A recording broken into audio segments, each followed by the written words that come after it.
नमस्कार. Art circle रत्नागिरीच्या Facebook पेजवरती तुम्हा सर्वांचं मी नंदिनी देसाई हार्दिक स्वागत करते. आपल्याकडे कोरोनाचा थैमान सुरू आहे. दुसरी लाट, सुनामी असे अनेक शब्द आपण वापरतोय आणि 8 वाजता लॉकडाऊन आहे. त्यामुळे आज आम्ही 7 वाजता लाईव्ह जाण्याचा निर्णय घेतलेला आहे. या सगळ्या कोरोनाच्या ज्या काही निगेटिव्हिटी आहेत त्याच्यामध्ये एक अतिशय वाईट बातमी मागच्या आठवड्यात जी आली की सिने दिग्दर्शिका, उत्तम लेखिका सुमित्रा भावे ह्या आपल्याला सोडून गेल्या. माझ्या अत्यंत आवडत्या दिग्दर्शकांपैकी एक सुमित्रा भावे, सुनील सुक्तनकर ही जोडी. ह्यांचे अनेक सिनेमे खूप गाजलेले आहेत. जागतिक, राष्ट्रीय, आंतरराष्ट्रीय पातळीवरती त्यांना पुरस्कार मिळालेले आहेत आणि खूप लोकांनी त्यांना नावाजलेलं आहे. त्यांच्या सिनेमांनी अनेकांना प्रेरणा दिलेली आहे.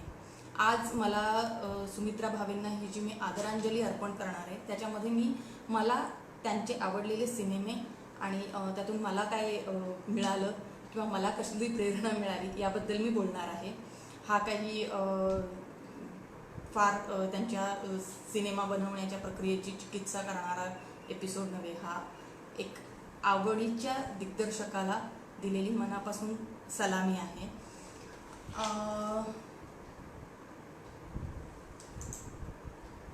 आणि आज आपण फेसबुक लाईव्ह आहोत, त्यामुळे तुम्ही जर कमेंट्समध्ये जर काही लिहिलात तर मी तुमच्याशी संवाद साधू शकते. आपण एरवी रेकॉर्डेड एपिसोड असतात, आज आपण लाईव्ह जातोय कारण आपल्याला संवाद साधायचा आहे. सुमित्रा भावे ह्या मूळच्या समाजशास्त्राच्या विद्यार्थिनी, त्यामध्ये अध्यापन त्यांनी केलेलं आहे, संशोधन केलेलं आहे आणि तिथून त्यांना तो जो एक लघुपट बनवायला त्यांनी सुरुवात केली. त्यांच्या कामाचा एक भाग म्हणून त्यांनी लघुपटांची निर्मिती आणि दिग्दर्शन केलं.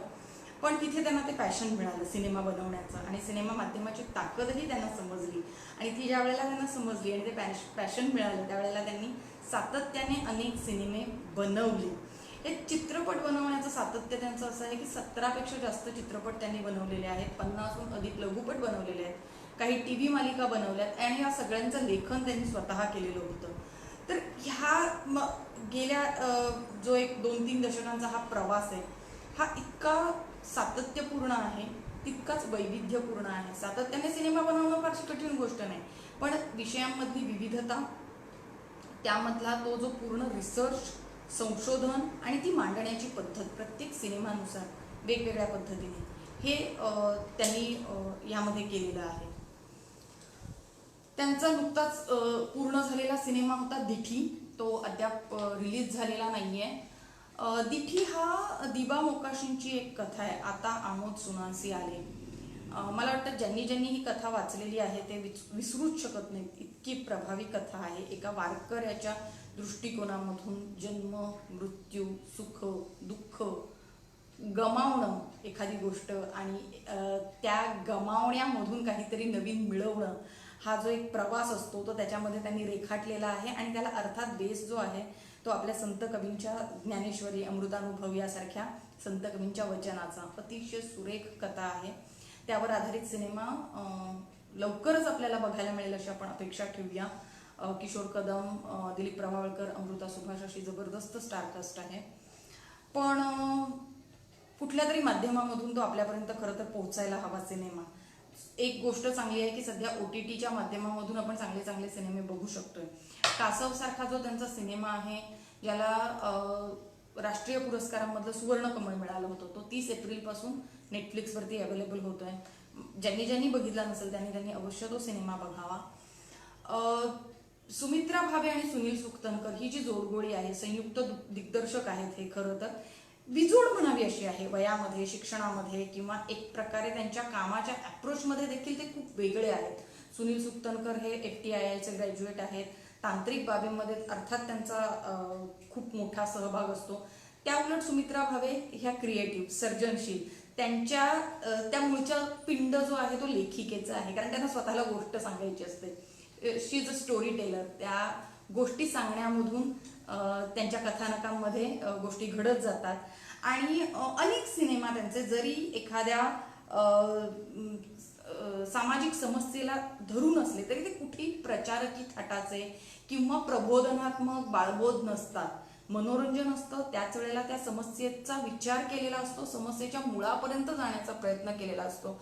आणि म्हणून त्यांचा कुठलाही सिनेमा हा वरवर केल्यासारखा वाटत नाही. त्याच्यामध्ये जो दिग्दर्शक म्हणून, लेखक म्हणून अतिशय सूक्ष्म विचार केलेला असतो तो प्रत्येक व्यक्तिरेखेच्या बाबतीत दिसून येतो. म्हणून त्यांच्या सिनेमातली कुठलीही व्यक्तिरेखा उपरी वाटत नाही, ती त्या सिनेमाचा एक भाग बनते, त्या सिनेमा विश्वाचा एक भाग बनते. आणि म्हणून त्या व्यक्तिरेखेचं जे भावविश्व आहे ते आपल्याला पुरेसं जाणवत राहतं. आणि जिथे सिनेमा संपतो तिथे ती व्यक्तिरेखा संपत नाही, तिचा प्रवास चालू राहतो सिनेमा संपल्यानंतरही, गोष्ट संपल्यानंतरही. आणि मला वाटतं एक उत्तम कलाकृती म्हणून हे खूप आवश्यक असतं. आणि ते सुमित्रा त्यांच्या प्रत्येक लेखनामधून आणि दिग्दर्शनामधून दिसत राहतं.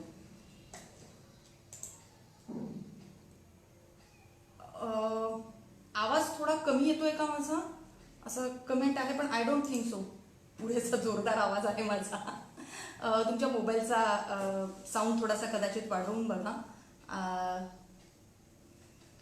मी आत्ता म्हटलं की देठी हा सिनेमा पाहिलेला नाही आहे, पण तरीही तो उत्तम असणारच आहे. ह्याचं कारण दिग्दर्शक म्हणून तो दिलेला विश्वास. आणि हा विश्वास इतका बलदंड आहे की त्यांच्या प्रत्येक सिनेमाच्या मध्ये कधीही त्यांनी प्रेक्षकांना ना भोळसट समजलेलं नसतं, की प्रेक्षक आहेत ते समजून घेतील किंवा चलता है ही वृत्ती त्यांच्या सिनेमांमध्ये कधीच येत नाही. प्रेक्षकाच्या प्रगल्भतेचा, त्याच्या वैचारिक मांडणीचा ते विचार करतात. आणि म्हणून कदाचित त्यांचे सिनेमे फार थिएटर्समध्ये गाजत नसतील, पण त्याच वेळेला जे ते सिनेमे पाहतात त्यांना ते प्रचंड आवडतात. मी मुद्दाम त्यांच्या सिनेमांची ना एक अशी लिस्ट मांडतीये, यादी मांडतीये. नितळ हा अंगावर जे कोड येतात, पांढरे डाग येतात, त्यावर आधारित सिनेमा, त्याच्यावर जो एक सोशल स्टिग्मा असतो त्यावर आधारित सिनेमा. त्यानंतर देवराई. स्किझोफ्रेनिया हा फिल्मी लोकांचा खरं तर फार आवडता मानसिक आजार आहे आणि त्याच्यावर खूप सारे थ्रिलर्स आणि सस्पेन्स बनवलेले आहेत. पण देवराई हा सिनेमा स्किझोफ्रेनिया ह्या आजाराचा खूप मुळापासून विचार करतो. ज्या पद्धतीने एखादा सायकियाट्रिस्ट पेशंटला ट्रीट करतो त्यावेळेला तो त्या आजाराला ज्या पद्धतीने समजून घेतो त्या पद्धतीने हा सिनेमा समजून घेतो. पेशंटच्या दैनंदिन मानसिक अवस्थेचा, त्याच्या वर्तणुकीवर होणाऱ्या परिणामाचा तो पूर्णपणे विचार करणारा सिनेमा आहे.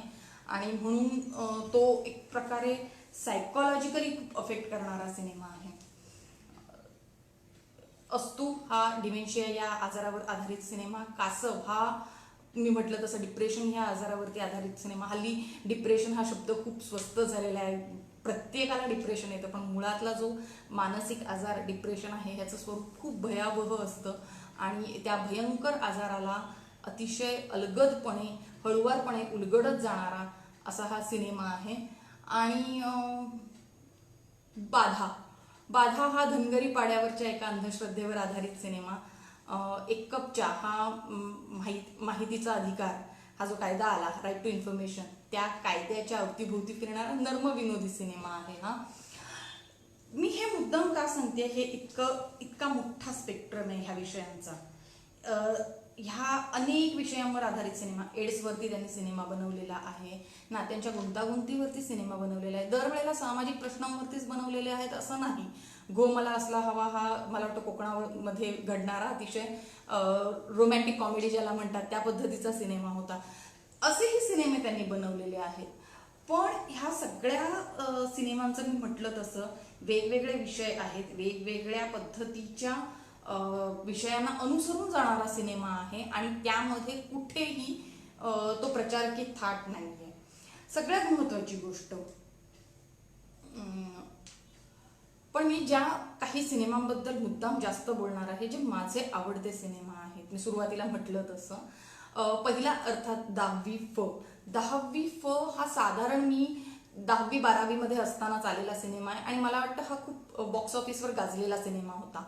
आणि सिनेमा बघताना साधारणपणे हा माझ्या भावविश्वाचा भाग नाही.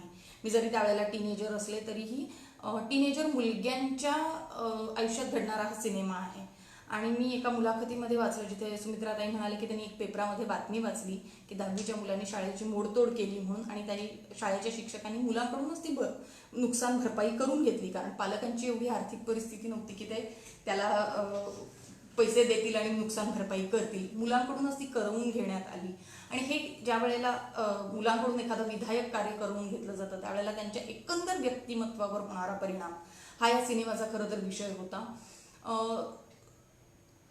एखाद्या सिनेमाचा परिणाम कितपत असू शकतो, तर हा सिनेमा आला ज्याच्यामध्ये पहिल्यांदा मला वाटतं हुशार नसलेली आणि गुंडगिरीकडे वळलेली, वाया गेलेली अशी जी ही वात्रट, उद्धट आणि व्रात्य मुलं असतात त्या मुलांच्या मानसिकतेचा शोध घेणारी, त्यांच्या पुढच्या भविष्याचा, कारण 10वी-12वीचं हे जे वय असतं ना हे फार विचित्र असतं. वय एकीकडे तर वाढलेलं असतं, अक्कल तर नसते आणि बऱ्याचशा गोष्टी आपल्याला समजतही असतात आणि काहीच कळतही नसतं, घडत हाताने काहीच नसतं. अशा या वयामधले तिरपागडं वय ज्याला म्हणतात त्या वयामध्ये मुलं अनेकदा खूप मोठ्या घोडचुका करतात आणि आयुष्यभर ती त्यांना भोगावी लागते. त्या वयामध्ये जर त्यांना एक असा आश्वासक हात मिळाला, एक पाठीवरती थाप ठेवून की तू व्यवस्थित काम करशील किंवा तुझं आयुष्य सुकर होईल, तर मला वाटतं खूप महत्त्वाचं असतं. आणि ह्या सिनेमामधला जो शिक्षक आहे गणेश देशमुख म्हणून अतुल कुलकर्णीने केलेली भूमिका अप्रतिमरित्या त्यांनी निभावलेली आहे. आणि तो जो पूर्ण 10वी वर्ग जो असतो त्याचं त्यांनी जे वर्णन केलेलं आहे, जे दाखवलेलं आहे ते बघताना डोळ्यात अक्षरशः पाणी येतं. मग सांगायचा मुद्दा असा की एखाद्या सिनेमाचा परिणाम कितपत होतो ह्याचा थेट परिणाम असा झाला 10वी नंतर महाराष्ट्र शासनाने शैक्षणिक धोरणामध्ये बदल केला आणि त्या धोरणानुसार यापुढे आता मार्कांवर आधारित तुकड्यांची विभागणी करता येणार नाही. मी शाळेत असेपर्यंत अ तुकडी ही अत्यंत हुशार मुलांची, मग अशी ती उत्तरंड असायची आणि नंतर मात्र तो शैक्षणिक धोरण बदललं गेलं आणि आता तुकड्या ह्या मार्कांवर आधारित येत नाही, बनवल्या जात नाहीत.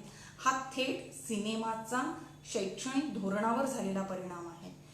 मिळालेले पुरस्कार एकीकडे, ॲकॉलॉर्ड्स एकीकडे आणि एका मूलभूत धोरणावरती परिणाम करणारा सिनेमा म्हणून मला वाटतं 10वी हा अत्यंत महत्त्वाचा सिनेमा आहे पूर्ण मराठी सिनेमाच्या इतिहासामध्ये. त्यानंतर मी ज्या सिनेमाबद्दल जरा अजून बोलणार आहे तो आहे संहिता. संहिता हा सिनेमा जो आहे, एक सेकंद, सर्व सिनेमे कुठे पाहता येतील आपण देऊया लिस्ट त्याची कमेंट्समध्ये. हो 10वी मस्त आहे. मध्ये मध्ये कमेंट्स बघते, सॉरी. संहिता हा जो सिनेमा आहे त्याचं एक वेगळं अप्रोच होता, दृष्टिकोन होता. सिनेमामध्ये सिनेमा अशा पद्धतीने हा सिनेमा घडतो आणि एक लेखिका ज्या वेळेला सिनेमाची स्क्रिप्ट लिहिते तिच्या नजरेसमोर एक राजेशाही काळातली, गेल्या शतकातली एक कथा आहे आणि आजच्या शतकातल्या नात्यांचा गोंधळ आहे. ती ज्या वेळेला ही स्क्रिप्ट लिहिते त्यावेळेला कळत नकळत आजच्या पात्रांची तुलना मागच्या शतकामधल्या त्या पात्रांशी होते आणि त्याच्यातून दोन वेगवेगळ्या पातळींवर हा सिनेमा घडतो. आणि मला वाटतं की तो जो राजेशाही काळ आहे ते दाखवण्याचं जे कौशल्य आहे, प्रोडक्शन व्हॅल्यूज असतील, तिथलं ते पूर्णपणे सेट डिझाईन, कपडेपट, मेकअप हे सगळं करताना कुठेही वेगळी चकचकाटी, ज्याला आपण म्हणतो ना भव्य दिव्यता दाखवण्याच्या नादामध्ये काहीतरी पोकळ न दाखवता अस्सल राजेशाही सरंजामचाही वर्तन दाखवण्यात आलं होतं. आणि म्हणून संहिता हा सिनेमा जो आहे हा अतिशय शांतपणे, निवांतपणे बघण्याचा सिनेमा आहे, कारण हा एकाच वेळेला वैचारिक पातळीवरती खूप वेगवेगळे विचार देणारा सिनेमा आहे.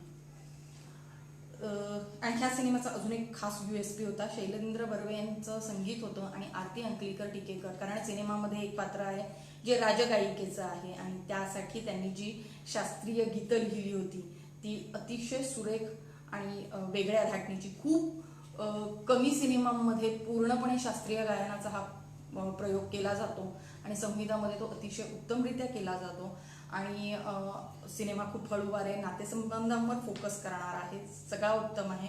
But at the same time सिनेमामध्ये मिलिंद सोमण आहे, म्हणजे ज्यांनी बघितलं नसेल त्यांच्यासाठी ही मुद्दाम गोष्ट आहे.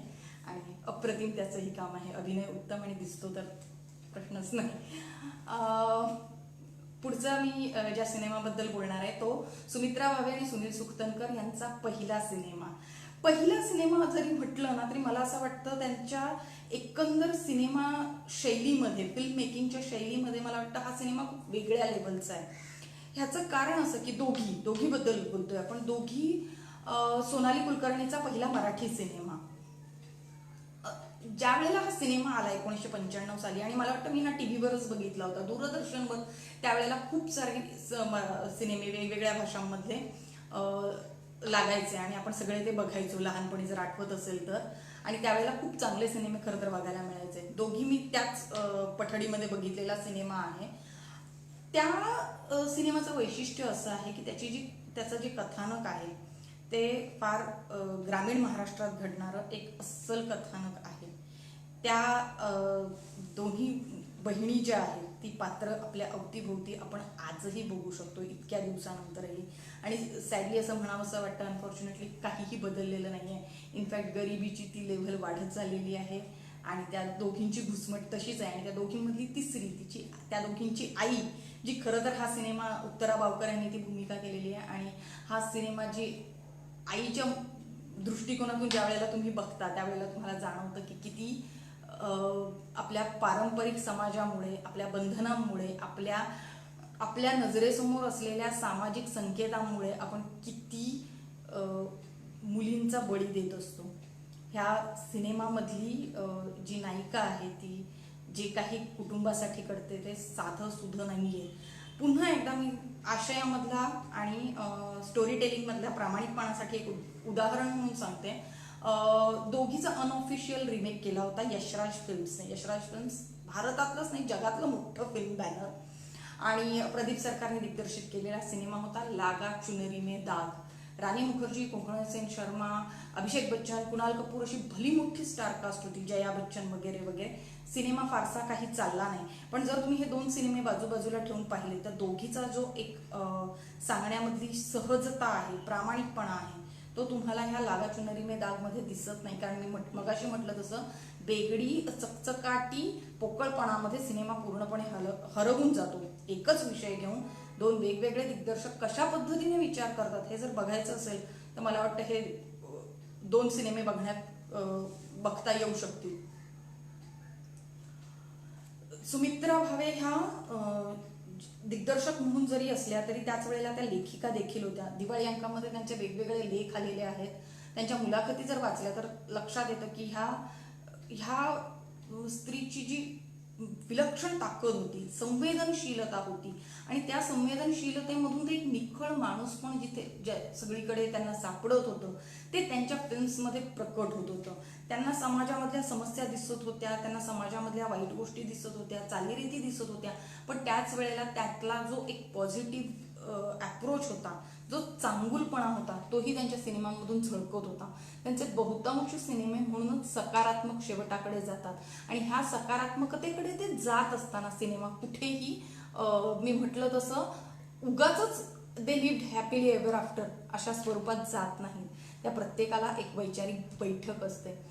मी आता ज्या शेवटच्या सिनेमाबद्दल बोललेली नाही आहे आत्तापर्यंत, आणि जो माझा खूप आवडता सिनेमा आहे, आणि मला वाटतं सुमित्रा भावे, सुनील सुखतनकर ह्यांचा बेस्ट सिनेमा कुठला असं म्हटल्यानंतर साहजिकपणे जे नाव येतं ते वास्तुपुरुष.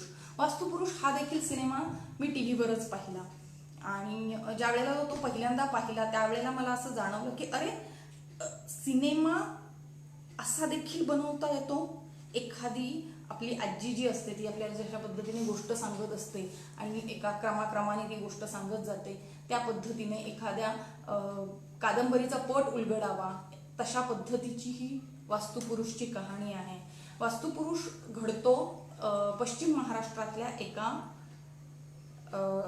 खेड्यामधल्या वाड्यामध्ये.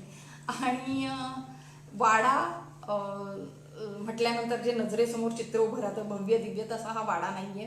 पडका मोडकळीला आलेला आणि वतनदारीचे सगळे ज्याला आपण म्हणतो गेलेले आहेत आता, सगळी कौलं उडालेली आहेत आणि बडागर पोकळ वासा ह्या प्रमाणे नुसता पोकळ वासा शिल्लक आहे.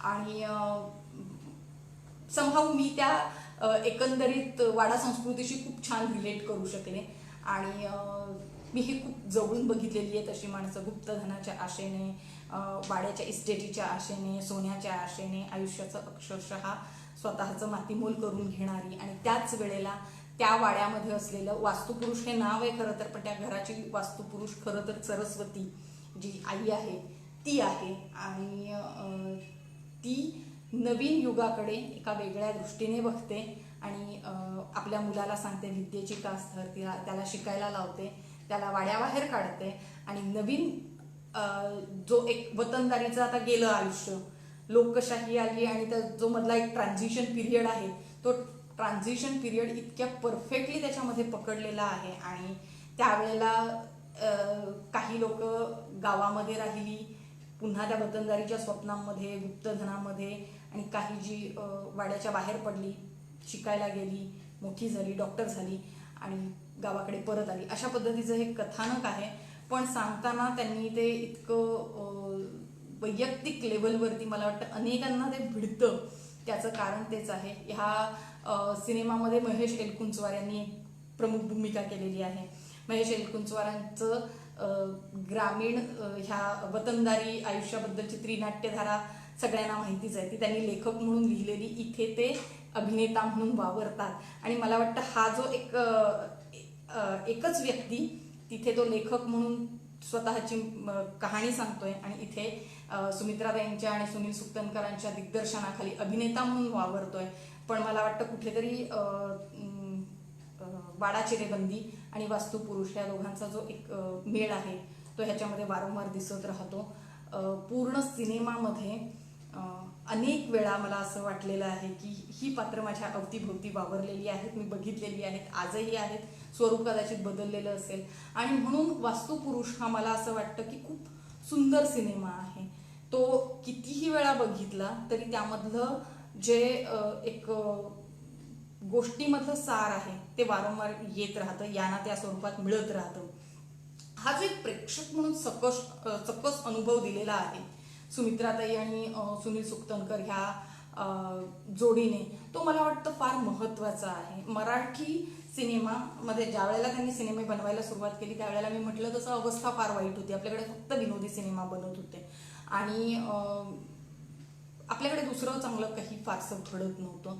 त्यावेळेला त्यांनी जिद्दीने अतिशय कमी बजेटमध्ये, प्रेक्षक संख्या मर्यादित असतानाही वेगवेगळे सिनेमे बनवले, वेगवेगळ्या विषयांना हाताळायचं धाडस ठेवलं. आणि आज 2021 आपण मराठी सिनेमा अत्यंत प्रगल्भतेच्या दिशेने जेव्हा चाललाय असं आपण म्हणतो, त्यावेळेला मला वाटतं हे फार आवश्यक आहे.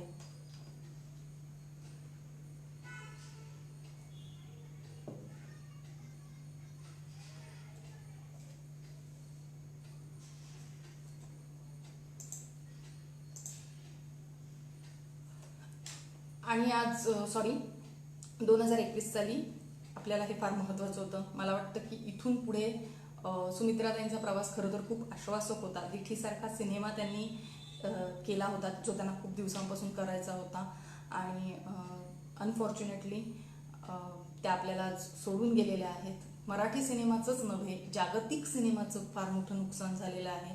कारण मी म्हटलं तसं त्यांचे सिनेमे खूप युनिव्हर्सल आहेत. ते जरी मराठी संस्कृतीच्या आजूबाजूला फिरणारे असले तरीही ते भाषा आणि संस्कृती ह्यांच्या सीमा ओलांडून प्रत्येकाला जाणवण्या इतके संवेदनशील आणि सकस आशयपूर्ण सिनेमे, वैविध्यपूर्ण सिनेमे आहेत. आणि हे फार मोठं नुकसान आहे. आज आर्ट सर्कल रत्नागिरीतर्फे आम्ही त्यांना ही आदरांजली अर्पण करतोय. त्यांच्या अनेक सिनेमांची मुद्दाम आम्ही आठवण काढतोय आणि प्रेक्षकांनाही विनंती करतोय की तुम्हाला हे सिनेमे जिथे कुठे बघायला मिळतील तिथे प्लीज बघा. आणि यानंतर जेव्हा एक असा चांगला आशय असलेला सिनेमा रिलीज होईल तेव्हा प्लीज तो थिएटरमध्ये जाऊन बघा. ज्या योगे एक प्रायोगिक सिनेमा म्हणून नव्हे तर एक कमर्शियल सिनेमा म्हणून प्रत्येक सिनेमाकडे पहा, त्याला ती व्यावसायिक डूब द्या आणि जेणेकरून असे अनेक दिग्दर्शक तयार होतील. सुमित्राताईंच्या हाताखाली उमेश कुलकर्णी, सचिन कुंडलकर ह्यासारखे दिग्दर्शक असिस्टंट म्हणून काम करत होते. आज ते स्वतःहून सिनेमे बनवत आहेत. उत्तम दिग्दर्शक आहेत. सचिन कुंडलकर तर म्हणजे पुन्हा मी म्हटलं तसं आंतरराष्ट्रीय पातळीवरती जाणारे आपले हे सिने दिग्दर्शक आहेत. तर प्लीज आपल्या माणसांना सपोर्ट करा. त्यांचे सिनेमे थिएटरमध्ये जाऊन बघा. पायरेटेड कॉपी कुठे मिळेल आणि मला कुठे बघता येतील हे प्रश्न विचारू नका. प्लीज सिनेमा बघा, त्यावर बोला, चर्चा करा, संवाद साधा आणि त्यामधून अनेक असे वेगवेगळे विषय येत राहतील. आपल्याला उत्तमोत्तम सिनेमा मिळत राहतील. आपल्याकडे कलाकार, तंत्रज्ञ, लेखक, दिग्दर्शक उत्तम आहेत. प्रेक्षक मात्र उत्तम असण्याची गरज आहे. ते मात्र आपण आता निभावूया. नमस्कार.